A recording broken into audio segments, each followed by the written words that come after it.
On July 7, 1981, U.S. President Ronald Reagan announces that he plans to nominate Arizona Appeals Court Judge Sandra Day O'Connor to the U.S. Supreme Court. When she is confirmed by the U.S. Senate in September, she becomes the first woman to serve on the nation's highest court.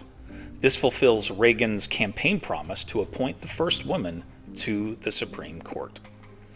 Sandra Day was born in El Paso, Texas in 1930 and grows up on a cattle ranch near Duncan, Arizona. At age 16, she enrolled at Stanford University and graduated 3 years later in economics. She earned her law degree from Stanford at age 22. In 1973, as a member of the Arizona State Senate, O'Connor became the first woman to serve as majority leader in any state's legislature. In 1974, she was appointed as a judge in the Maricopa County Superior Court and was elevated to the state's Court of Appeals in 1979. O'Connor served on the U.S. Supreme Court for over 24 years, retiring in 2006. She died in Phoenix in 2023 at age 93. Here are other events that happened today in history.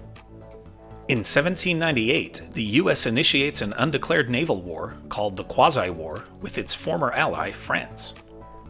In 1865, 4 members of the conspiracy that assassinated U.S. President Abraham Lincoln are executed. In 1928, pre-sliced bread goes on sale for the first time, baked by the Chillicothe Baking Company in Missouri. In 1930, construction begins on the Hoover Dam, which becomes the world's largest once completed. In 1946, the longest married U.S. presidential couple, Jimmy and Rosalind Carter, marry in Plains, Georgia. In 1999, in Rome, Hisham El Garouche of Morocco sets the current world record for the mile run. In 2005, Al-Qaeda terrorists strike subways and a bus during rush hour in London, killing 56 people.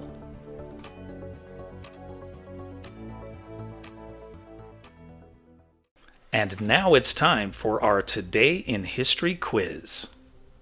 The worst ever massacre at a U.S. POW camp occurred in which U.S. state? Alabama, Illinois, New Jersey, or Utah?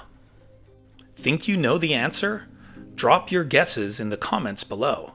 Find out if you're right next time on Today in History. You made it through Today in History. Nice work. Now treat yourself. Click the video on the right for what happened yesterday in history. Still can't get enough? The link on the left's got the whole playlist buffet. Want to make history a daily habit? Click my face in the middle to subscribe.